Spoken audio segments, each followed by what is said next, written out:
Okay, recording has restarted. We're out of executive session. It is 4:36 p.m. and no actions were taken in executive session.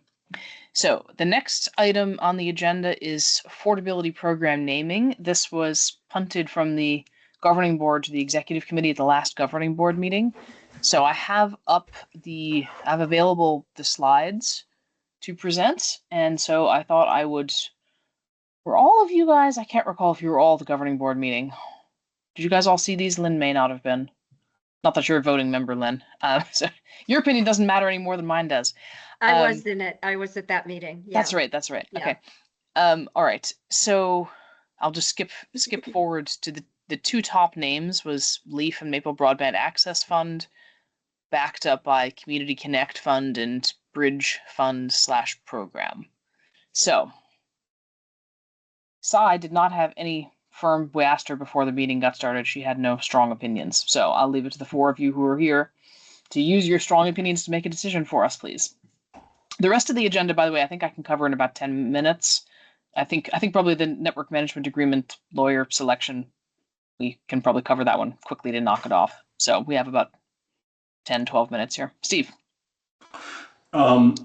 Going into that meeting, I kind of had an opinion about, not real hot about using acronyms to spell things out. But I heard at the governing board meeting some real enthusiasm about LEAF. And so I'm all about going with LEAF too, just because it seems like if it gets people excited a little bit we're having a meeting about it, that to me is reason enough. So I guess at this point I'd follow. I think Nancy was pretty enthusiastic about LEAF, as I recall. So again, no, you weren't? Okay, maybe it was somebody else.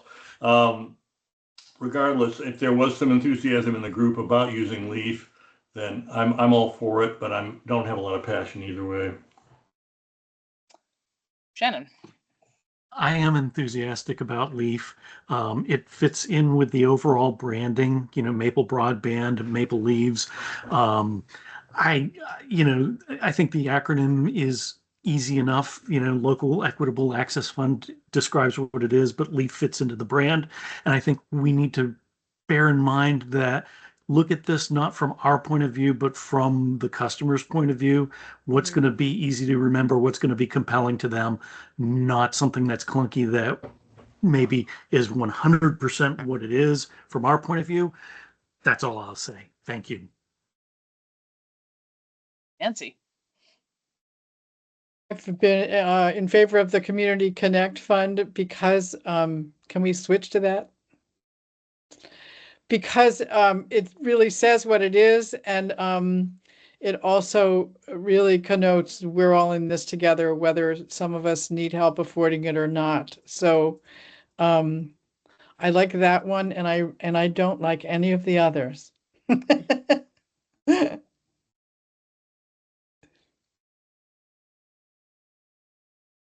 Spotty, you have an opinion? Yeah, I was between Leaf and Community Connect Fund. The other piece that I'm looking at and thinking about is from a marketing standpoint, where I really feel like Leaf is able to be marketed well in the context of Maple Broadband. And I do think that it is easy for people to remember. And I like the fact that it just says Local Equitable Access Fund, meaning that everyone is equal. And I appreciate that language. Nancy, go ahead. I'm remembering that at that meeting, I suggested that we ask the folks at CVOEO what they thought would work best with the folks they work with every day. And I don't imagine you've had time to do that, Ellie, but I'd strongly suggest that we do that before we make a decision, unless there's some reason we must make a decision right now.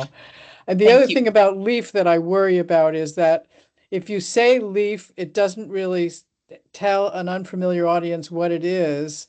And if you say Local Equitable Access Fund, it just feels long and labored to me. So that's the Community Connect, to me, says what it is and is easy to roll off the tongue. So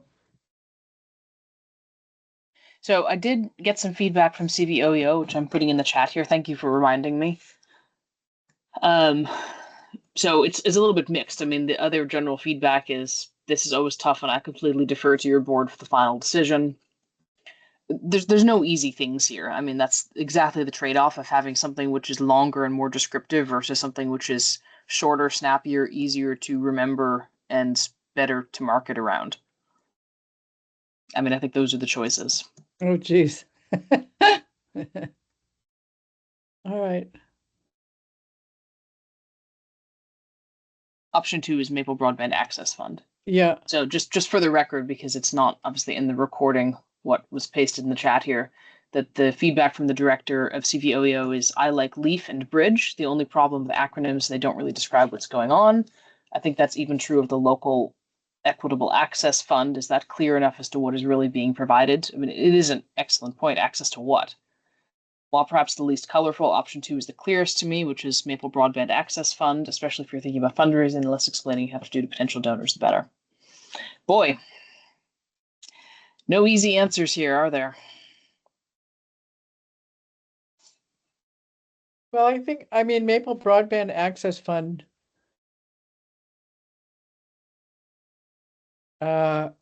works for me as well as Community Connect.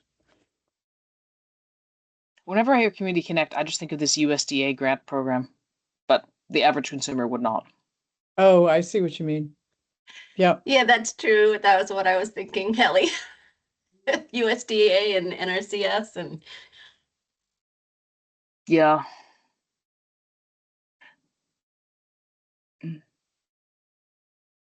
But it's tough because I think, I mean, no matter what, like to some degree, a name is a name, right? It's about how we use the name. And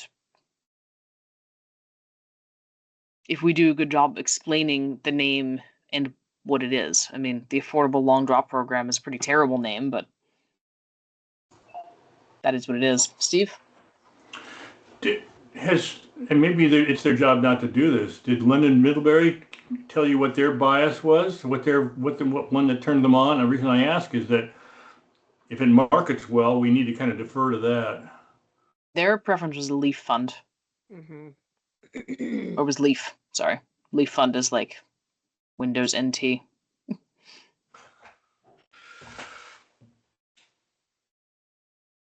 Well, when I've had technical debates in my life, I think what I've always it gets down to is what are you passionate about? And for me, I'm not passionate about any of these. I want to make sure it's the best it can be, but I don't have any passion. I'll support whatever it is what the group decides.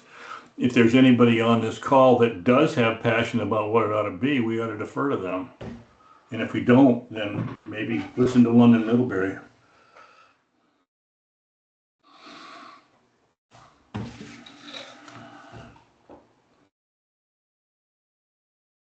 Is the audience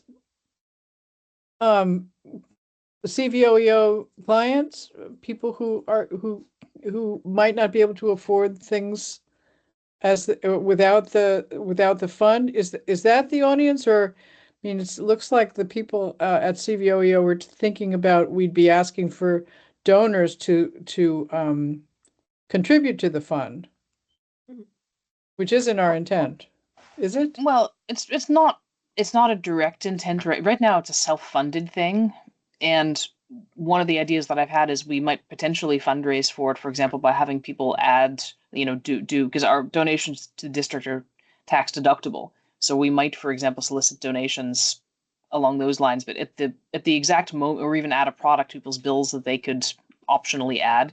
But at the moment, there are so many other demands for private philanthropy and giving at any level that it's really difficult to be advocating for this when we're receiving so much money from the state and federal government. Yeah. So if we do this, and it's not even clear that we'll need to do this, because if you look at the take rates that any KCV with higher levels of poverty than what we have here are seeing, it's about 4% of subscribers. And so it's well within our budget. So I don't think that we should be naming it with fundraising as a primary consideration. I think it Okay. should be something. And, So yes, I think the main audience is the people who would be signing up for it, to make sure that it's something that seems like the sort of thing that they would want, that they can understand, they'd want to sign up for. And I don't know, but I kind of have to feel like something that has an acronym and kind of like a fun name might be more accessible than something that has like a technical name or feels like it might be complicated or feels formal. Knowing what we know, that in general people don't like to have a handout. Well, so you'd say the leaf subsidy, because you can't say the leaf fund, right? Yep, leaf subsidy.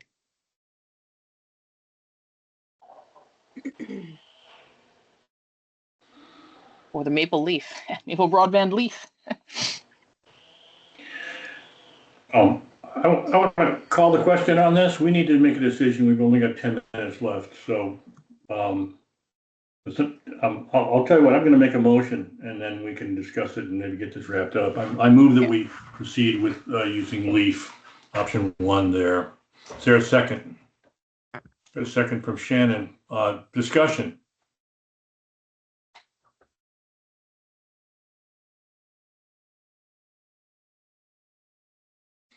Okay.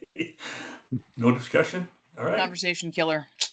We know where it's gonna go, I think. Well, I don't want to say that. I don't know. All right. Well, I called the question. I guess we'll go up to vote. So all in favor of using LEAF as our portable descriptor, raise your hand or say aye. We've got 3 out of 4. So that's majority. For purposes of the vote tally, Nancy, are you opposed or are you abstaining? You're Can you muted. please unmute? We can't hear you. I am opposed, but it won't be the first time in my life I've been outvoted. It's okay. It is okay. And Yeah. with all due respect to being on the losing side of a vote, it's actually kind of a good thing that we're not having consensus, because I can't remember the last time that we didn't have consensus on anything. So a little bit of disagreement Yeah, from time right. to time is actually a good thing. Yep. Shows that we're not just having groupthink. Okay, so the next item on the agenda is NMA lawyer selection. I think my opinion on that, based on discussions earlier, is that obviously we're still not at the point of the process at which we're making this, but I believe that I have the general trust of the executive committee to make a decision there, and I will keep you guys informed. And if you really don't like it, we can change things.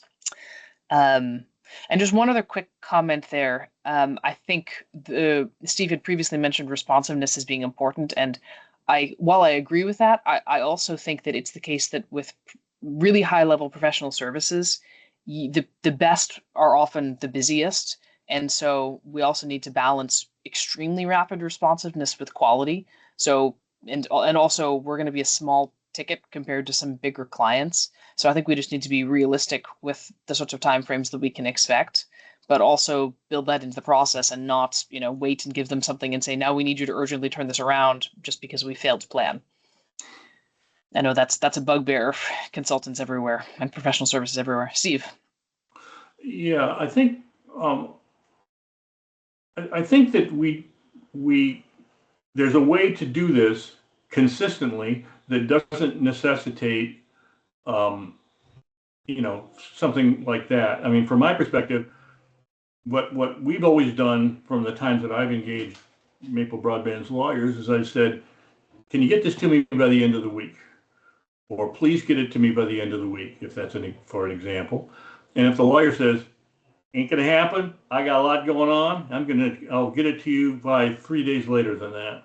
But I think if there's a way to negotiate a deliverable in every case and have them stand by their commitment. And I think that's really all I think we need to do, is basically say, boy, wouldn't it be great if you could get this to us by the end of the month? And if not, do you think you can do it or negotiate it? But I think that we need to kind of get a pin down deliverable date that we can live with. Yep. No, I think that's all right. And I also just will point out that I think having good personal relationships also helps, because that way, if you do have a firm deadline that's external, to be able to call people up and say, I'm sorry, I need you to drop things to press on this now, that you do have that valve. Because I know for the BEAD agreement, we did in fact do that. It was a really busy time in mid-April. Lawyers are dealing with people from all sorts of states, and they were able to get us what we needed really, really fast. So that was great. Okay, so moving on, lightning round updates. 7A network management agreements. There's not been too much updates since the last meeting. This is one of my priority topics for right now. I've received some information from Eileen. I have a little more homework to do, some things my side, but that's moving on. Finance committee. The next committee meeting is, when is it? It is next week, Tuesday. So hence what I was saying earlier, that I have some financial analyses I'm running to be able to prepare and send that out so people are not looking at it with 1 day's notice. BEAD. Okay, yes, we've talked some about BEAD and the broader scenario earlier. I think all that I want to call out here is that so Steve and I are continuing to work with JSI on the high-level design, the detailed design for the BEAD areas. So that's progressing really well. I'm very happy with them, and I'm moving towards a better understanding of the milestones and when we can start to do the procurement for the various pieces that need to be procured to make BEAD happen when we finally get our award. And finally, that I think one of the things which is the most opaque to me is the understanding of this NEPA process and when it is that we can actually begin construction. And so for a large number of reasons, that is one of my top priorities that relates to BEAD, is to better understand that, or at least when clarity will come on that. Okay, affordable long drop. So I do have some updates here. One is we do not yet have our grant agreement, but I've been liaising with the program staff of VCBB in relation to that, so hopefully we will shortly. I've been working with London Middlebury on the user journey to express interest in the affordable long drop, as well as the LEAF subsidy. Yes, as well as the LEAF subsidy. I'll get my acronyms down eventually. So trying to lock that down within the next week or so. I don't think this week is realistic with the short week, but hopefully very, very soon we'll get that done. And then finally, CVOEO, we had some back and forth to see whether or not either of us had any sort of template agreement that could be used for this purpose, because essentially this is a standard services agreement. The only thing that's unique to it is the payment provisions and the term and the statement of work. So turns out neither of us did. So I had, it was Primer Piper. They drafted one, and it's just a couple page agreement and 1 page statement of work, and then something like 24 pages of flow down federal grant and state grant requirements that are required by our grant. Normally we just have a couple paragraphs we include, but then people have to do the homework to go off to various sites and find out what these documents actually say. So just to make things easier, we decided to put them into the actual documents. Everything was in one place.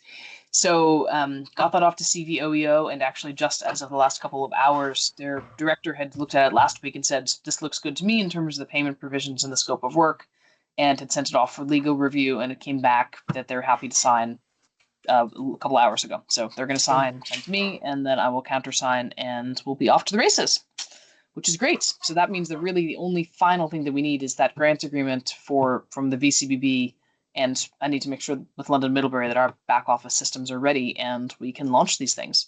I suppose I should also say we'll be launching them via email, because again, I don't think it's going to happen this week, which is when the November newsletter goes out. So we will likely do a dedicated email blast around this announcing it.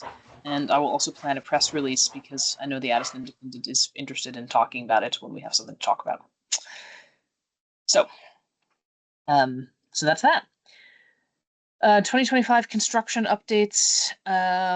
Steve, you might have something, if there was something that came out of the WCVT meeting that I missed last week, but Syracuse is working. They've been working on getting strand and cable up, and the last couple of days we've been working through the railroad insurance and flagging requests to get the railroad bores done. And given the early weather, I haven't actually spoken to Syracuse, which I need to do to understand the impact of that on some of the buried work that's planned, because we wanted to get it done this year, but if the ground is going to be freezing earlier, I'm not sure when they had planned to have those crews in those private roads. So TBD on that. That's all that I have there. And then the parking lot. The only update I have from the version that I distributed last week is what I just said on number 27 around CVOEO.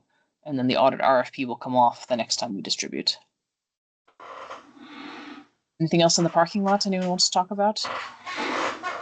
All right, 2 items, Ellie. Item 28, I think you deleted it. I think what had happened was we're deferring that until this time next year. And if that's the case, then maybe we should leave it on the list and just adjust it to reflect when we're gonna do it. And then item 30. I think Lynn wanted to comment on that. Yeah, just quickly, we're not going to defer it till this time next year. I think that RFP needs to go out like early February. Okay, so we should leave it Yeah. on then. We should leave it on. Okay. All right, Yeah. thank you for that. And then the other thing you explained to me before, but it didn't sink in, maybe you should spell it out, acronymize it, CAPS, item 30. What's CAP stand for? Oh, that's the corrective action plans from our audits. Got it. Quick question about 28. I thought we agreed that we weren't going to be issuing an RFP because we were going to be going with the same Right. company that we've been doing right now. For So- 25, the RFP will be for 26. Okay, But we're going to get it out ahead of time. gotcha. Okay. So we are going to still be issuing an RFP, but it's going to be for the work for 2026, not the work that is following 2025. Gotcha. Thank you for that clarification.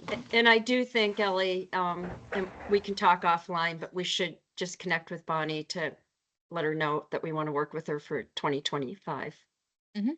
Yeah, and that we're putting an RFP out, that the board wants an RFP to go out for 26. Steve?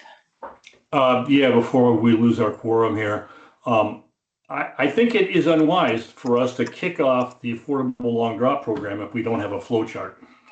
I know you're working on it, Ellie, but we don't know what the project looks like, or I don't know what it looks like. So please do what your best to get that issued. I think we could really pick it apart and make a good process, but we don't have a process right now. Okay, I Or did we don't have actually. Yeah, I do have some materials, but I can't. It's a good point. I couldn't go over them in 2 minutes, so I will send you guys what I have now, and we can talk about that in 2 weeks' time. But if you don't want to announce the launch of the program until we've worked out all the details, then I can hold that up until the middle of December. As long as we can sort out those details quickly, I think it's fine. It seems like we don't know how we're going to do this, but we're going to start it. It just doesn't seem quite right. So I think you're saying that you want more information about how it's going to work, but you don't think that we should hold up announcing it. Steve, is that what you're saying? I think the question is, if it takes us 2 months to figure out what the process looks like, then we shouldn't be announcing it yet. I know, but why If it would, take- if I it- mean, if don't it we want takes to, us- Yeah. don't we want to trust Ellie to know whether we're ready to launch it or not? Ellie should have a clear understanding of what the process is, and she hasn't communicated it. And this is $1 million. This is serious money. So I'm not going to defer to Ellie on this. I think it's important enough that we're really clear on it. And there's lots of pitfalls. Everything I thought there's some concerns about. So yeah, I want visibility. Steve, are you concerned about the construction portion of this or the customer registration portion? I don't know anything about what you're doing, Ellie. So I guess at this point, I think you're a detail nut. So I think you probably got the upfront stuff in hand. But so I guess you may well be right. But since I don't really know anything about the process, it's just I'm pulling my chair card here and saying I need more information. But yeah, go ahead and start it now.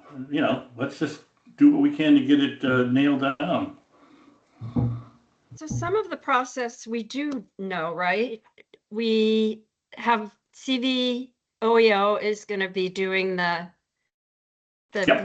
like people have to identify, I want this, but then they have to go to CVOEO to see To if they qualify. qualify. Yeah. So Yep. that feels like you're announcing it and you've got the next step, right? Which is the qualifying for this program. That feels like 2 steps that we know about.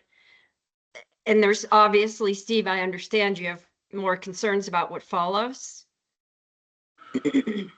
from there. I guess what I don't understand is it seems like there's multiple stakeholders to make this work. It's not just CVOEO and Maple Broadband. It's multiple stakeholders, which means multiple parties need to understand the moving parts and what their role is in it and when they get engaged and what expectations are. Those are all important parts of a project, and this is a project. This is not just kind of something we're going to do on a Sunday. We've got a lot that we need to do, and we need to engage a lot of parties. And right now we've engaged CVOEO. So you're talking about what happens on the WCVT side, what the people who answer the phone understand, how the billing works and all of that. Yep, there's got to be a script probably that they need to have. Maybe that it exists, but we haven't seen it. Where the process in my opinion, I haven't heard told otherwise, but where you have to engage a contractor or contractors to put the conduit in the ground. We have no process for that. I'm thinking we're going to need to do an RFP, but we haven't done it yet, and RFPs take time. So stuff like that. There's things that need to be done that need to be identified to make sure they're done properly, so that we don't go, oops, we forgot to do this. That's so we don't need to do it, because Ellie had said we're not doing this for a while. We're not doing it until like March. So why not get this all identified and sorted out now while we have the luxury of time? Well, so that was why I was asking, and we are a little bit over time, but I think this is an important conversation. If you guys have a few minutes to stick around, is where exactly the concern is, because I think you're right, Steve, that this is a new thing for us, and I guess it gets back to the conversation we had earlier around what exactly is the line where I should just go versus waiting until I have approval to go. And I think in what I thought I'd communicated earlier is that we want to take the winter to gather customer interest around the program in order to get a critical mass, and then put out the RFP when we had a better sense of how many customers were signed up where, because we'd get better pricing and possibly better responses to that RFP. And so with that in mind, the sooner we can get that out and start getting customers in the system who have agreed that they're interested and they're willing to sign up to the terms and conditions, the better. The other thing is, we don't want to be marketing the leaf subsidy. We don't want to be announcing the leaf subsidy and then a couple of weeks later or a month later announcing the long drop, or vice versa. We want to launch them together. And so every day that we don't launch the long drop is a day that we're not making the leaf subsidy available to households that need it. So my thinking was that we launch it, we start gathering interest, and then in parallel to gathering interest, CVOEO can be doing the verifications, getting people who qualify up and running with the leaf subsidy. And then in the meantime, we're working on all the back end, because you're right, there is quite a lot that needs to happen, some of which I've thought into and is already in place, and some of which is not. But my focus had been on the critical path to what I'd identified in my mind as being what we need in order to be able to launch and start getting customers expressing interest, which is the grant agreement, the CVOEO agreement, and the user journey of gathering the information we need to gather the interest. So I think the long drop, remind me if I'm mistaken, but the long drop is specifically for underground connection, correct? It's for any drop that exceeds our standard installation fee, but they would be 98% underground. Hence the idea of gathering them all up and then breaking ground in April, which means we'll be making our contractor selection by the middle of March, giving ourselves until, say, the end of January to be getting customer interest. Thank you.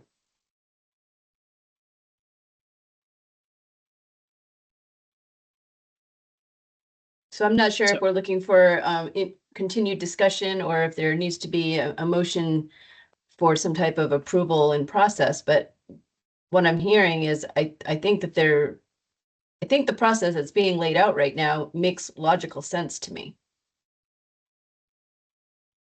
Steve, you're muted. I'm supportive of kicking it off as planned. And I think the only thing that we need to do is let's get started on getting a flow chart together. And it doesn't need to be a flow chart, but there's a process There's, there's dependencies, there's lots of steps. It's just a project. It's a real project.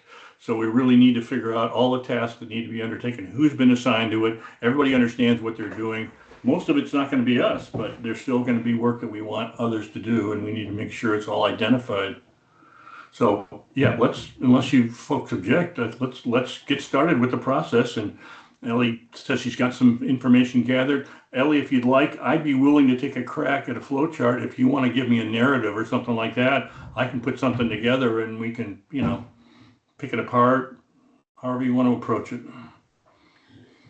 Yeah, I think that sounds good. And just so you guys are aware, once everything that's in place to get the program launched and start gathering interest, my next thing that I'm going to move to as a focus on this program is getting out an RFP for the administration of the program. I'm working these in parallel, because if there's going to be 100+ customer contracts, that's not going to be me doing it, and that's above and beyond what WCVT is currently contracted to do. So they're one of the entities that would get that. I've got a couple others in mind. So I want to make sure that we outline that scope of work, and that RFP will be coming to you guys very shortly for review to make sure that I haven't missed anything there in terms of what we need. So you're not concerned that they're all going to no bid it? Hope not. If not, then we'll Yeah. we'll hire someone part-time that I'll manage. Okay. There's always a way. Okay. So I think we are now at the end of our agenda. Unless anyone has any other business. Okay. So the next meeting then is 2 weeks from today, which is December 8th. Can you believe we're in December already? Mhm. And then the governing board meeting is December 9th. And so part of the board pack usually goes out to the governing board the week before. If there's anything major in terms of revisions to the budget or pro forma or anything else like that, I may send it out to you guys for email validation or commentary ahead of time. Okay. Anyone else have anything else?